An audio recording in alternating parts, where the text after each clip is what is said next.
Ce podcast a pour intention de nous aider à améliorer nos relations et à avoir des relations le plus sereines possible.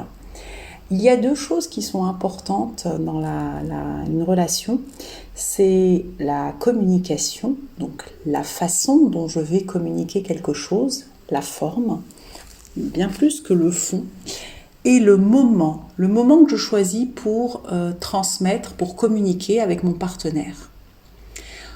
Nous allons voir à travers ce podcast le moment. Donc vous avez quelque chose à dire à votre partenaire et vous allez directement lui dire ce que vous avez à dire sans en amont lui avoir demandé si c'est le bon moment pour lui.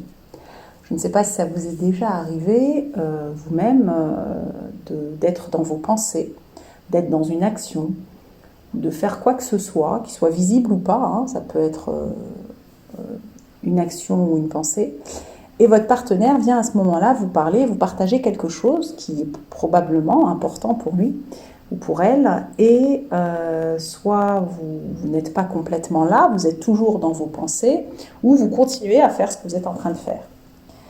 Ça peut être source de conflit parce que, pour deux raisons. La première, c'est que c'est perçu par votre partenaire, si c'est du non-verbal, ou vous n'arrêtez pas ce que vous êtes en train de faire, comme un manque d'intérêt. Et pour vous, ça peut générer un agacement parce que vous êtes en train de faire quelque chose. Et ça peut être, mais tu vois pas que je fais quelque chose, ou vous êtes là sans être complètement là, complètement présent ou présente. Donc, simplement, comment on peut faire autrement ? Il suffit de demander à notre partenaire, voilà, j'ai quelque chose à te dire, on peut même donner le titre, le sujet, est-ce que c'est le bon moment pour toi ? Pourquoi c'est important de donner le sujet ?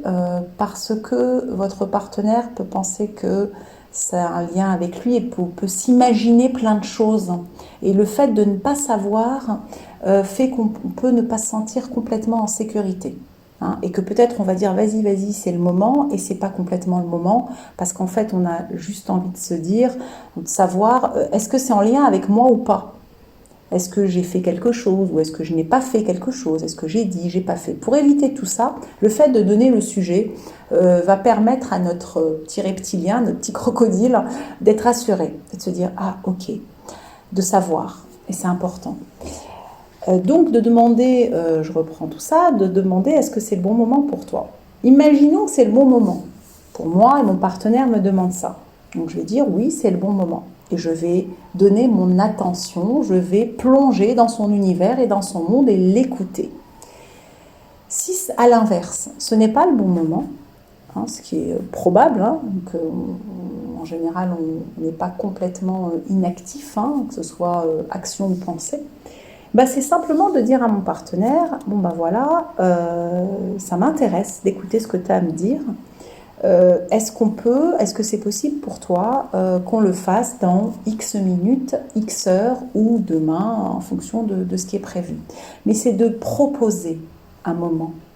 Et du coup, qu'est-ce que ça fait comme effet ? Qu'est-ce que ça peut faire comme effet chez mon partenaire ? C'est ok, ma demande a été prise en compte, je suis importante, ce que j'ai à dire a de la valeur, et je suis rassurée parce que je sais qu'on va pouvoir en parler et être complètement disponible tous les deux pour ça. Voilà. Donc voilà, ce partage a pour intention d'attirer votre attention sur le timing, la façon dont on le demande et comment on répond à ça. Voilà. Je vous souhaite de très très belles relations.